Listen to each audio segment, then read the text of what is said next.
guess we can jump right into today's topics.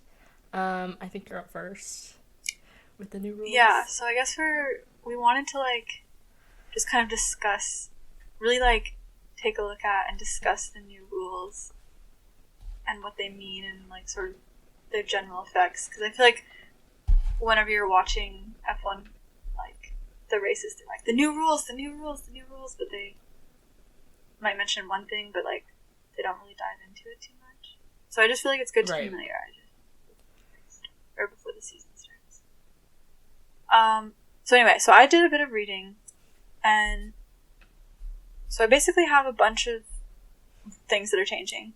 And the first set of stuff I have, I guess, is, mostly related to the car and the regulations and rules changing regarding that. And I got most of that information from the F1 website from an article by Greg Stewart. But, so basically, in general, the goal of the new cars, which I guess I feel like has been pretty well discussed, is that they want to create closer racing, hopefully resulting in more overtakes, more excitement, more competition, more diversity on the podium in terms of teams, all of that. Mm-hmm. So there's just a ton of particularly aerodynamic changes. So the biggest problem with the current car, and that they talk about all the time, is the dirty air. So right now, the way the cars are designed, there's all this turbulence and dirty air behind a car that results in a decrease in downforce, which is the main thing that helps the car stay stable as it's turning. Mm-hmm. At the high speeds they're at. So currently, the cars experience, when they're 3 cars behind, they're experiencing a 35% loss in downforce, and when they're 1 car length behind, 47% loss of downforce. So loss of control and stability to a degree, essentially. So it makes it much harder for them to get up close and overtake. The new cars, they've said from all their testing and whatnot that when it's 3 cars lengths behind, there will only be a 15% decrease. Maybe I'll check that. Well, anyway, I have it written down that when they're 3 car lengths behind, it'll be a 15% decrease, and 1 car a 5% decrease. But that might be backwards, or it might be 5% on the 15. Anyway, point is, significantly, and even above, and Pat Simmons. Okay. The FAA guy who was in charge of the team doing redesigning and testing all these aerodynamic things, said they even went way beyond what they were expecting to be possible in terms of improving the car's downforce. And so they've been working on these new designs since 2017, and they were originally supposed to be introduced in 2021, but they delayed it because of COVID. But anyway, so they've been working on it for a really long time, and they've done thousands of simulations that just an insane amount of computer power, an insane amount of wind tunnel testing. They've been working on this for ages. But anyway, so basically, how are they doing this? I guess I'm gonna tell you a bunch of stuff. This is all the nitty gritty engineering stuff. But basically, so, and I've included some pictures for you to look at. Yeah, I did see them. Because I don't know, I felt like that helps to understand it. But basically, so when it comes to the wheels, they're introducing wheel covers and tire winglets, which are the little tiny things that are sticking out above the wheels. Whereas before, the wheels were entirely open and they didn't have wheel covers on the sides. I see them. Which I think in previous years they did have wheel covers, but then they went away, but they're bringing them back. So this helps to divert air away from the back wing and prevents it. Basically, all of this is to make the air more streamlined and away from just chaotically shooting back into the cars behind. Right. So it makes it more streamlined. And before, the way the cars were, we're all prioritizing creating the most amount of downforce for their individual car, I guess. Mm-hmm. But then creating all this turbulent energy before. So this change, a lot of these changes are basically to prevent the teams from prioritizing generating their own downforce and producing more dirty air. So it's meant to sort of balance that, I guess, if that makes sense. And then along with the new wheel covers, they're having the new tires, which are they're bigger 18-inch tires, but they're thinner. They're more low profile. Right. Which I see. Before, like, photo. it seems like the team spent all this time, like, trying to reduce, like, on the aerodynamics basically around the tires, because they were so thick and there was so much of it exposed, like, there was all this, like, variation. So basically this helps to reduce variability in the aerodynamics, and it also reduces the amount of heat the tire, like, takes on during, like, when they're sliding, I guess. So all of this essentially, I think, makes it, like, simpler, and in theory should reduce the amount of money the teams have to spend on tires and on the aerodynamics of the tires again. So a lot of these changes, again, are designed to, like, simplify things, I think, to reduce costs and meaning the teams can focus on a smaller number of things, like the driving or, like, specific parts that they have more control over. And so then they've designed the wing, again, to create downforce and to make the air, like, go as streamlined as possible.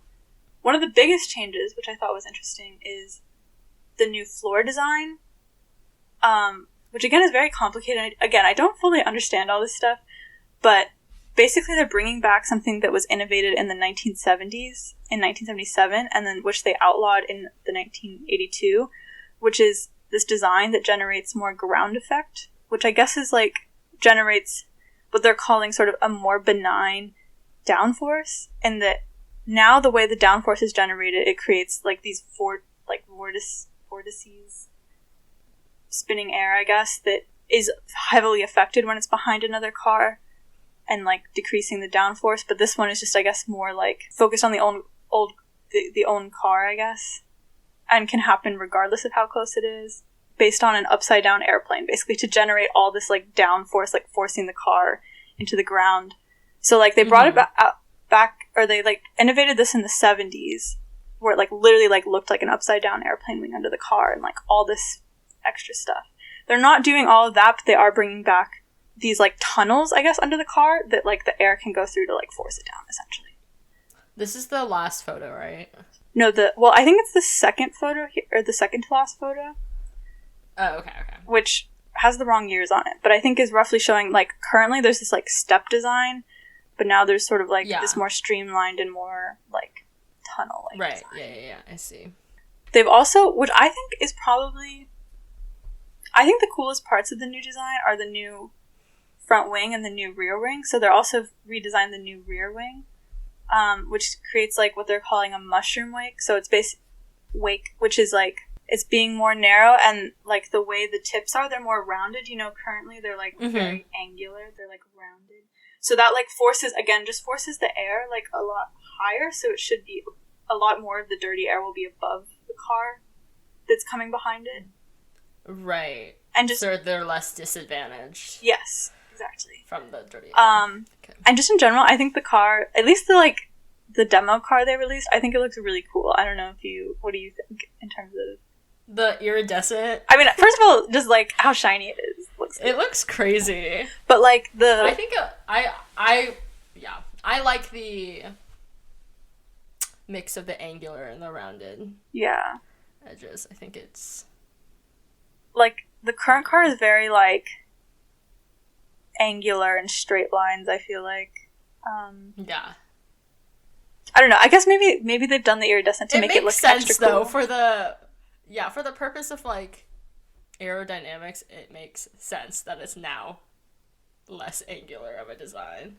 But yeah, so those are, like, basically the main sort of, like, aerodynamic changes that you'll kind of see in the car and should be able to see with cars racing a lot closer to each other. Other things that I thought were interesting are, I guess, they're making a lot of changes when it comes to sustainability and safety. So in terms of sustainability, they're increasing the amount of fuel that has to be sustainable. So currently it's only around 5% that has to be biofuel, so, like, ethanol, essentially, that comes, like, they call it second generation biofuel, which is supposed to have a near zero carbon footprint. And currently they only had to have 5.75% of it being that kind. And now next year it'll have to be 10%, so they're calling it E10 fuel, which I thought was interesting, and that the FAA are saying essentially that this will bring them more in line with the requirements that are already in place for, like, road cars, like the kind of cars we drive. So it is interesting to see them like pushing, I guess, more of the environmentally conscious. And it seems like they want to like improve on this even more, like in future years. So interesting to see it like come in more in line with, I guess, like the kind of cars we drive, except like on another level, obviously. Right. No electric cars. Yeah. And then in terms of safety, they've essentially made it so like the chassis has to absorb significantly more energy in the front and back, and they have like addressed, like, basically they've made changes from Grosjean's 2020 crash, where they've made it so the power unit now like can separate more easily from the chassis without exposing the fuel tank, which I think is what happened in the case, like causing the fire. So I think that reduces the chance of fire happening. And then after Anthony Hubert's death in 2019, they've made a longer nose to dissipate more energy and stronger sides. So like if there's a T-bone crash or just like crashing into the sides. And then from all of the changes they've made, like the cars are going to be 5% heavier than they were previously, which I think a lot of these rules kind of will result in like a little bit of a slowdown in the speed of the cars, at least at the start, but should result in like more safety and closer racing, I guess. So that was like, I guess, kind of all the like car rules. But then there's all these other like sort of like random rules. Like there's the budget cap, which is dropping another 5 million this year from 145 to 140 million. But then they're going to get more money for sprint races if those happen, but that's all, you know, up in the air. Right.